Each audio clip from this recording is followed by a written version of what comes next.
Hi friends, ಎಲ್ಲರೂ ಹೇಗಿದ್ದೀರಾ? ಎಲ್ಲರೂ ಚೆನ್ನಾಗಿದ್ದೀರಾ ಅಂತ ಅಂದ್ಕೊಂಡಿದ್ದೀನಿ. ಇನ್ನು ಯಾರೆಲ್ಲ ನನ್ನ ಚಾನಲ್ನ ಸಬ್ಸ್ಕ್ರೈಬ್ ಮಾಡಿಲ್ಲ ಅವರೆಲ್ಲ ಸಬ್ಸ್ಕ್ರೈಬ್ ಮಾಡ್ಕೊಳ್ಳಿ, ಹಾಗೆ ಸಪೋರ್ಟ್ ಮಾಡಿ. ನಾವಿವತ್ತು ಮೈಸೂರಿಗೆ ಹೊರಟಿದ್ದೀವಿ, ಯಾಕಂದರೆ ನಮ್ಮ ಮನೆಯಲ್ಲೊಂದು ಮದುವೆ ಫಂಕ್ಷನ್ ಇದೆ. ಅದಕ್ಕೋಸ್ಕರ ಸೀರೆ ತೊಗೊಳ್ಳೋಣ ಅಂತ. ನಾವ್ಯಾವತ್ತೂ ಸೀರೆ ತೊಗೋಬೇಕು ಅಂದರೆ ಮೈಸೂರಿಗೆ ಹೋಗೋದು, ಯಾಕಂದರೆ ನಾವು ಅಲ್ಲೇ ಬೆಳೆದಿರೋದ್ರಿಂದ ಅಲ್ಲೇ ಶಾಪಿಂಗ್ ಮಾಡೋದು ಅಂದರೆ ಇಷ್ಟ.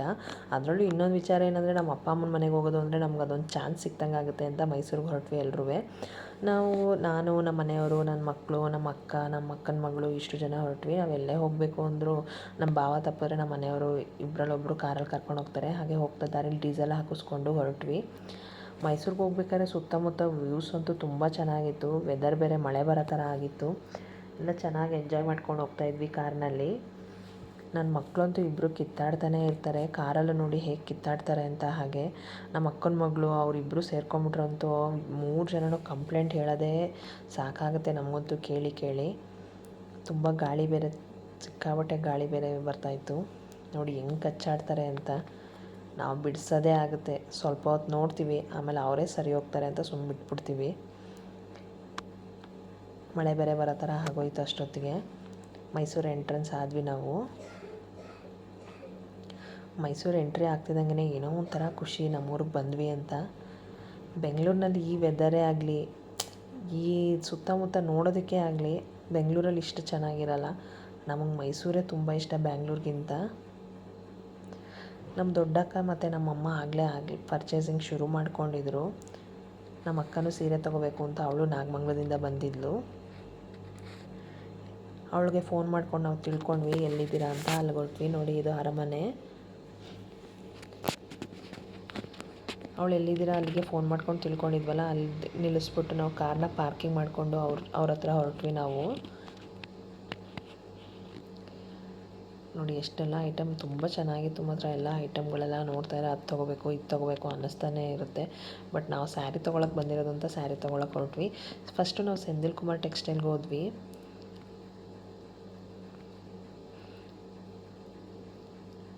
ಅಲ್ಲಿ ನಮ್ಮ ಅಕ್ಕ ಮತ್ತು ನಮ್ಮಮ್ಮ ಎಲ್ಲರೂ ಮೀಟ್ ಮಾಡ್ಕೊಂಡ್ವಿ. ಫಸ್ಟು ಎಲ್ಲರೂ ಜಾಯ್ನ್ ಆಗಿಬಿಟ್ಟು ಪರ್ಚೇಸಿಂಗ್ ಶುರು ಮಾಡ್ಕೊಂಡ್ವಿ ನಾವೀಗ. ನಾವು ಇಷ್ಟು ರೇಂಜ್ ಅಂತ ಹೇಳಿದ್ರೆ ನಮ್ಗೆ ಅವ್ರು ಮೇಲೆ ಹೋಗ್ಬೇಕಾ ಕೆಳಗಡೆನೇ ತೋರಿಸ್ತೀವಿ ಆ ಥರ ಹೇಳ್ತಾರೆ. ನಾವೊಂದು 3,000 ರೂಪಾಯಿ ಮೇಲೆ ಅಂತ ಅಂದ್ವಿ. ಅದಕ್ಕೆ ಮೇಲ್ಗಡೆ ಹೋಗಿ ಅಂತ ಅಂದರು. ಎಲ್ಲರೂ ಮೇಲೆ ಹೊರಟ್ವಿ. ಸುತ್ತಮುತ್ತ ಡ್ರೆಸ್ ನೋಡ್ಬೇಕಾದ್ರೆ ಅದು ತೊಗೊಳ್ಳೋಣ ಇದು ತೊಗೊಳ್ಳೋಣ ಅಂತ ಅನ್ನಿಸ್ತಾನೆ ಇತ್ತು. ನೆಕ್ಸ್ಟ್ ನಾವಿಲ್ಲಿ ನಮ್ಮ ರೇಂಜ್ ಹೇಳಿದ್ರೆ ಅವ್ರು ನಮ್ಗಲ್ಲಿ ಸ್ಯಾರಿ ತೋರಿಸ್ತಾರೆ ನಮ್ಗೆ ಅದನ್ನು. ನೋಡಿ, ನಾವು ಈ ಸ್ಯಾರಿ ಒಂದು ತೊಗೊಂಡ್ವಿ. ತುಂಬ ಚೆನ್ನಾಗಿತ್ತು ಆ ಸ್ಯಾರಿ ಮಾತ್ರ. ಅಲ್ಲೊಂದೆರಡು ಸ್ಯಾರಿ ಪರ್ಚೇಸ್ ಮಾಡ್ಕೊಂಡು ನಾವು ಹೊರಟ್ವಿ ಅಲ್ಲಿಂದ. ಬಿಲ್ ಹಾಕಿಸ್ಕೊಂಡು ಕೆಳಗಡೆ ಬ್ಯಾಗ್ ಇಸ್ಕೋಬೇಕು. ನೋಡಿ, ಮಕ್ಕಳಿಲ್ಲಂತೂ ನಾವು ಬರಬೇಡಿ ಅಂತ ಹೇಳಿದ್ರು, ಇಲ್ಲ ನಾನು ಬರ್ತೀನಮ್ಮ ಅಂತ ಹಿಂಸೆ ಮಾಡ್ತಾರೆ ಅಂದ್ಬಿಟ್ಟು ಅವ್ರಿಗೆ ಪನಿಷ್ಮೆಂಟ್ ಕೊಡೋಣ ಅಂದ್ಬಿಟ್ಟು ನಾವು ಏನೇ ಪರ್ಚೇಸ್ ಮಾಡೋರು ಎಲ್ಲ ಅವ್ರ ಕೈಗೆ ಇಟ್ಕೊಳಕ್ಕೆ ಕೊಡ್ತಾಯಿದ್ವಿ ಬ್ಯಾಗ್ನ. ಆಯ್ತಮ್ಮ ಪರವಾಗಿಲ್ಲ ಅಂತ ಇಟ್ಕೊಂಡು ಹೋಗ್ತಾಯಿದ್ರು ಅವರು. ಸುತ್ತಮುತ್ತ ಹಾಗೆ ಎಲ್ಲನೂ ನೋಡ್ಕೊಂಡು ಹೋಗ್ತಾಯಿದ್ವಿ, ಏನೇನಿದೆ ಎಲ್ಲನೂ. ಯಾವ್ದಾದ್ರು ಇಷ್ಟ ಆದರೆ ತೊಗೊತಾ ಇದ್ವಿ ಅಷ್ಟೇನೆ. ನೆಕ್ಸ್ಟ್ ಹೋಗಿದ್ದೆ ನಾವು ರಾಜಶ್ರೀ ಅಂಗಡಿಗೆ, ರಾಜಶ್ರೀ ಸಿಲ್ಕ್ಸ್ ಅಂತ. ಇಲ್ಲೂ ಅಷ್ಟೇ ಕಲೆಕ್ಷನ್ ತುಂಬ ಚೆನ್ನಾಗಿತ್ತು. ಇಲ್ಲಿ ನನಗೆ ಒಂದೇ ಒಂದು ಸ್ಯಾರಿ ಇಷ್ಟ ಆಯಿತು, ಅದನ್ನು ತೊಗೊಂಡ್ವಿ. ನೆಕ್ಸ್ಟ್ ಮಧ್ಯಾಹ್ನ ಆಗಿತ್ತು ಅಂತ ಹೋಟ್ಲಿಗೆ ಹೋದ್ವಿ ಎಲ್ರಿಗೂ ಏನೇನು ಬೇಕು ಅಂದರೆ ಅಮ್ಮ ಅದು ಬೇಕು, ಅಮ್ಮ ಇದು ಬೇಕು ಅಂತ ಬರೀ ಹೇಳೋದೇ ಆಗ್ತಿತ್ತು. ತಿನ್ನೋದು ಮಾತ್ರ ಸ್ವಲ್ಪ ಆದರೂ ಅಮ್ಮ ಅದು ಬೇಕು, ಅಮ್ಮ ಇದು ಬೇಕು ಅಂತ ಹೇಳ್ತಾರೆ. ಅವ್ರಿಗೆ ಹೊಟ್ಟೆ ಹಸಿ ತಡೆಯೋಕ್ಕಾಗಲಿಲ್ಲ ಅಂತ ಫಸ್ಟು ಫ್ರೈಡ್ ರೈಸ್ ಬುಕ್ ಮಾಡ್ಕೊಂಬಿಟ್ವಿ. ಅದು 2 ಪ್ಲೇಟ್ ತೊಗೊಂಡಿದ್ವಿ ಅಷ್ಟೇನೆ. ಅದನ್ನೆಲ್ಲ ಶೇರ್ ಮಾಡ್ಕೊಂಡು ತಿಂದರು. ಆಮೇಲೆ ನೆಕ್ಸ್ಟ್ ಎಲ್ಲರೂ ಊಟ ತೊಗೊಂಡ್ವಿ. ಎಲ್ಲರೂ ಊಟ ಮುಗಿಸು ಹೊರಟ್ವಿ. ನೆಕ್ಸ್ಟ್ ನಾವು ಹೋಗಿದ್ದೆ ಆರಾಧನೆಗೆ.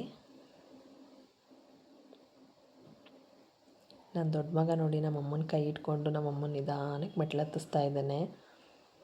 ಅವನಿಗೆ ನಮ್ಮ ಅಪ್ಪ ಅಮ್ಮ ಅಂದರೆ ತುಂಬ ಇಷ್ಟ. ನೆಕ್ಸ್ಟ್ ಆರಾಧನೆಯಲ್ಲಿ ಎಲ್ಲ ಸೀರೆಗಳನ್ನೆಲ್ಲ ನೋಡ್ತಾ ಇದ್ವಿ ಯಾವ್ದು ಬೇಕು ಅಂತ. ಇಷ್ಟ ಆದರೆ ತೊಗೋತಾ ಇದ್ವಿ, ಎಲ್ಲನೂ ತೊಗೋಬೇಕು ಅಂತೇನಿಲ್ಲ, ಇಷ್ಟ ಆದರೆ ತೊಗೊತಾ ಇದ್ವಿ ಅಷ್ಟೇನೆ. ಕೆಲವು ಸಲ ಏನಾಗುತ್ತೆ ಅಂದರೆ ಕೆಲವು ಸೀರೆ ಇಷ್ಟ ಆಗುತ್ತೆ, ಕ್ವಾಲಿಟಿ ಚೆನ್ನಾಗಿರುತ್ತೆ, ಬಟ್ ಕಲರ್ ಇಷ್ಟ ಆಗೋಲ್ಲ. ನಾವು ಹೆಣ್ಮಕ್ಳಂದರೆ ಅಷ್ಟೇ ತಾನೇ, ಕಲರ್ ಇಷ್ಟ ಆದರೆ ಬಟ್ಟೆ ಇಷ್ಟ ಆಗೋಲ್ಲ, ಬಟ್ಟೆ ಇಷ್ಟ ಆದರೆ ಕಲರ್ ಇಷ್ಟ ಆಗೋಲ್ಲ. ನೆಕ್ಸ್ಟು ಮನ್ನಾರ್ಸ್ಗೆ ಹೋದ್ವಿ. ಮನ್ನಾರ್ಸಲ್ಲಂತೂ ಹೆವಿ ರಶ್ ಇತ್ತು. ಅದನ್ನು ನೋಡೇ ನನಗೆ ಸುಸ್ತಾಗೋಯ್ತು. ಸುಮ್ಮನೆ ಒಂದು ರೌಂಡ್ ಹಾಕೊಂಬಂದು ಕೆಳಗೆ ಬಂದುಬಿಟ್ವಿ. ಮನ್ನಾರ್ಸಲ್ಲಿ ಏನೂ ಪರ್ಚೇಸ್ ಮಾಡಲಿಲ್ಲ. ನೆಕ್ಸ್ಟ್ ನಾವಿಲ್ಲಿ ಆನಂದ್ ಬ್ರದರ್ಸ್ಗೆ ಹೋದ್ವಿ. ಆನಂದ್ ಬ್ರದರ್ಸಲ್ಲೂ ಒಳ್ಳೆ ಕಲೆಕ್ಷನ್ಗಳಿತ್ತು. ಇಲ್ಲೂ ಅಷ್ಟೇ ಒಂದೆರಡು ಸೀರೆ ತೊಗೊಂಡ್ವಿ. ಯಾವ್ದು ಇಷ್ಟ ಆಗುತ್ತೆ ಅದನ್ನು ಸೆಲೆಕ್ಟ್ ಮಾಡ್ಕೊಂಡು ತೊಗೊಂಡ್ವಿ ಅಷ್ಟೇನೆ. ನೆಕ್ಸ್ಟ್ ಅಷ್ಟೊತ್ತಿಗೆ ಮಳೆ ಬಂದಿತ್ತು ಅಂದ್ಬಿಟ್ಟು ನಮ್ಮ ಮಕ್ಕಳನ್ನ, ನಮ್ಮ ಮನೆಯವ್ರನ್ನ ಎಲ್ಲರೂ ನಮ್ಮಮ್ಮನ್ನ ಎಲ್ಲ ಕಾರ್ನಲ್ಲಿ ಆಗಲೇ ಕಳಿಸ್ಬಿಟ್ಟಿದ್ವಿ. ಇನ್ನು ನಾವು 3 ಜನ ಏನೇನು ಬೇಕೋ ಎಲ್ಲ ನಿಧಾನಕ್ಕೆ ಪರ್ಚೇಸ್ ಮಾಡ್ಕೊಂಡು ಹೋಗೋಣ ಅಂತ ಉಳ್ಕೊಂಡು ಈಗ ನಾವು ಎಲ್ಲ ಪರ್ಚೇಸ್ ಮುಗಿಸ್ಕೊಂಡು ಮನೆಗೆ ಹೊರಟ್ವಿ. ಮನೆಗೆ ಹೋಗೋಷ್ಟರಲ್ಲಿ ಆಗಲೇ ತುಂಬ ಮಳೆ ಬರ್ತಾಯಿತ್ತು. ಆಟೋ ಬುಕ್ ಮಾಡ್ಕೊಂಡು ಹೊರಟ್ವಿ. ಚೆನ್ನಾಗೇ ಶಾಪಿಂಗ್ ಮಾಡಿದ್ವಿ ಅಂತ ಹೇಳಿ ಒಂದು ಲೆವೆಲ್ಗೆ ಚೆನ್ನಾಗೇ ಶಾಪಿಂಗ್ ಮಾಡಿದ್ದೀವಿ ಎಲ್ಲರೂ. ಒಂಥರ ಮನೆ ಸಿಗ್ತಿದ್ದಂಗೆ ಏನೋ ಒಂಥರ ಖುಷಿ.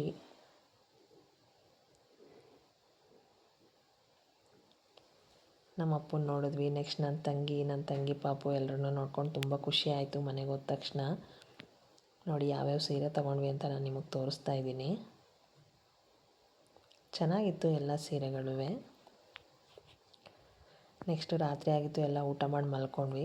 ಬೆಳಗ್ಗೆ ಎದ್ದ ತಕ್ಷಣ ಅಮ್ಮ ನೀರು ದೋಸೆ ಮಾಡಿದರು. ನೀರು ದೋಸೆ ತಿನ್ಕೊಂಡು ಮಧ್ಯಾಹ್ನಕ್ಕೆ ನಮ್ಮಪ್ಪ ಚಿಕನ್ ತಂದು ಕೊಟ್ಟಿದ್ರು. ಅದರಲ್ಲಿ ಬಿರಿಯಾನಿ ಮತ್ತು ಗ್ರೇವಿ, ಚಿಕನ್ ಫ್ರೈ ಮಾಡಿದ್ಲು. ನೆಕ್ಸ್ಟು ಎಲ್ಲ ಅಣ್ಣ ತಮ್ಮದಿರೆಲ್ಲ ಒಟ್ಟಿಗೆ ಸೇರಿದ್ರಲ್ಲ. ನನ್ನ ಅಕ್ಕನ ಮಗಳು ಬೇರೆ ಬಂದಿದ್ಲಲ್ಲ, ಎಲ್ರಿಗೂ ರಾಖಿ ಕಟ್ತೀನಿ ಅಂದ್ಬಿಟ್ಟು ರಾಖಿ ತಂದು ಎಲ್ರಿಗೂ ರಾಖಿ ಕಟ್ಟಿದ್ಲು. ಏನೋ ಒಂಥರ ಖುಷಿ, ಅವರೆಲ್ಲರೂ ಒಟ್ಟಿಗೆ ಸೇರೋದ್ರಂತೂ ಒಳ್ಳೆ ಎಂಜಾಯ್ ಮಾಡ್ತಾರೆ ಎಲ್ರೂ. ನೆಕ್ಸ್ಟ್ ಎಲ್ಲರೂ ಒಟ್ಟಿಗೆ ಕೂತ್ಕೊಂಡು ಮಕ್ಕಳೆಲ್ಲ ಊಟ ಮಾಡಿಕೊಂಡ್ರು. ನಾವು ಊಟ ಮಾಡ್ಕೊಂಡ್ವಿ. ಅವ್ರಿಗೂ ಹಾಕ್ಕೊಟ್ಬಿಟ್ಟು ನಾವು ಎಲ್ಲರೂ ಊಟ ಮಾಡ್ಕೊಂಡ್ವಿ. ಬಿರಿಯಾನಿ ಮಾತ್ರ ತುಂಬ ಚೆನ್ನಾಗಿತ್ತು, ನಮ್ಮ ದೊಡ್ಡಕ್ಕ ಮಾಡಿದ್ದು. ಫ್ರೈಗಳು ಅಷ್ಟೇ ತುಂಬ ಚೆನ್ನಾಗಿತ್ತು. ಮಕ್ಕಳಂತೂ ಫುಲ್ ಬ್ಯಾಟಿಂಗ್. ಎಲ್ರಿಗೂ ಖುಷಿ ಆಯಿತು. ನೆಕ್ಸ್ಟ್ ಊಟ ಮಾಡಾದ್ಮೇಲೆ ಎಲ್ಲರೂ ಒಂದು ರೂಮಿಗೆ ಸೇರಿಕೊಂಡು ಎಲ್ಲ ಹೆಂಗೆ ಬೇಕು ಹಂಗೆ ಮಲ್ಕೊಂಡು ಕೂತ್ಕೊಂಡು ಎಷ್ಟು ಬೇಕು ಅಷ್ಟು ಹರಟೆ ಹೊಡ್ಕೊಂಡ್ವಿ. ಟೈಮ್ ಸಿಕ್ಕಿದ್ನಂತೂ ಯುಟಿಲೈಸ್ ಮಾತ್ರ ಚೆನ್ನಾಗಿ ಮಾಡ್ಕೊತೀವಿ ನಾವು 4 ಜನ ಒಟ್ಟಿಗೆ ಸೇರೋದೇ ತುಂಬ ರೇರ್ ಆಗಿಬಿಡುತ್ತೆ ಈಗಂತೂ. ಸಿಕ್ಕಿದಾಗ ಮಾತ್ರ ತುಂಬ ಚೆನ್ನಾಗಿ ಎಂಜಾಯ್ ಮಾಡ್ಕೊತೀವಿ ನಾವು. ನೆಕ್ಸ್ಟು ಮಳೆ ಬರ್ತಾಯಿತ್ತು ಅಂತ ಮಾಡಿ ಮೇಲೆ ಮಕ್ಳನ್ನ ಕರ್ಕೊಂಡೋಗಿ ಚೆನ್ನಾಗಿ ಒಂದು 2-3 ರೀಲ್ಸ್ ಮಾಡಿಸ್ಕೊಂಡೆ. ಎಲ್ಲರೂ ಫುಲ್ ಎಂಜಾಯ್ ಮಾಡ್ತಾಯಿದ್ರು. ನೋಡಿ ನಮ್ಮ ಟೆರೆಸ್ ಮೇಲಿಂದ ಚಾಮುಂಡಿ ಬೆಟ್ಟ ಹೇಗೆ ಕಾಣಿಸ್ತಾ ಇದೆ. ನೆಕ್ಸ್ಟ್ ಟೈಮ್ ಆಯಿತು ಅಂತ ಎಲ್ಲ ಹೊರಟ್ವಿ. ಅಪ್ಪ ಅಮ್ಮಂಗೆ ಬಾಯ್ ಮಾಡಿಬಿಟ್ಟು ಎಲ್ಲರೂ ಹೊರಟ್ವಿ. ನಮ್ಮ ಮನೆಯವ್ರು ನಾಗಮಂಗಲದಲ್ಲಿ ಏನೋ ಕೆಲಸ ಇದೆ ಅಂತ ಮುಂಚಿತವಾಗಲೇ ಹೊರಟೋಗಿದ್ರು. ಅದಕ್ಕೋಸ್ಕರ ನಮ್ಮ ಭಾವ ಅವ್ರ ಕಾರಲ್ಲಿ ನಾವೆಲ್ಲರೂ ಹೊರಟ್ವಿ ನಾಗಮಂಗಲಕ್ಕೆ. ನಮ್ಮ ಅಕ್ಕ ಅವ್ರನ್ನ ಡ್ರಾಪ್ ಮಾಡಿಬಿಟ್ಟು ಅಲ್ಲಿಂದ ನಮ್ಮ ಮನೆಯವ್ರ ಜೊತೆ ನಾವು ಬೆಂಗಳೂರಿಗೆ ಹೋಗೋಣ ಅಂತ ಅಂದ್ಕೊಂಡ್ವಿ. ನಾವು ಹೊರಡ್ಬೇಕಾದ್ರೂ ಅಷ್ಟೇ ತುಂಬ ಮಳೆ ಇತ್ತು. ಮೈಸೂರು ಬಿಟ್ಟು ಹೋಗ್ತಾ ಇದ್ದೀವಲ್ಲ ಅಂತ ಬೇಜಾರು ಇತ್ತು. ಆದರೂ ಪರವಾಗಿಲ್ಲ, ಮದುವೆ ಆದ ಹೆಣ್ಮಕ್ಳ ಕಥೆ ಎಲ್ಲ ಇಷ್ಟೇ ತಾನೇ. ಮೈಸೂರು ಮಾರ್ಕೆಟ್ ನೋಡಿ, ಸುಮ್ಮನೆ ಹಾಗೆ ಒಂದು ಕ್ಲಿಪ್ಪಿಂಗ್ ತೊಗೊಂಡೆ ಅಷ್ಟೇನೆ.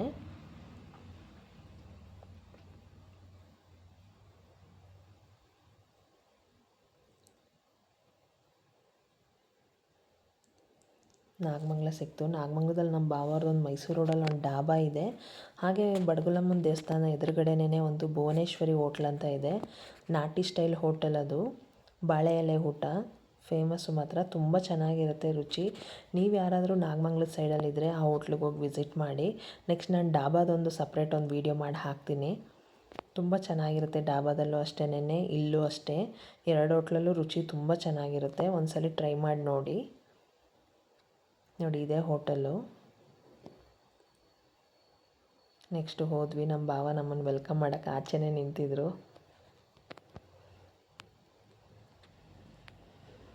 ಎಲ್ಲರೂ ಮನೆಗೆ ಬಿಟ್ಟು ಅಲ್ಲೊಂದು ಸ್ವಲ್ಪ ಹೊತ್ತು ಎಂಜಾಯ್ ಮಾಡಿಕೊಂಡು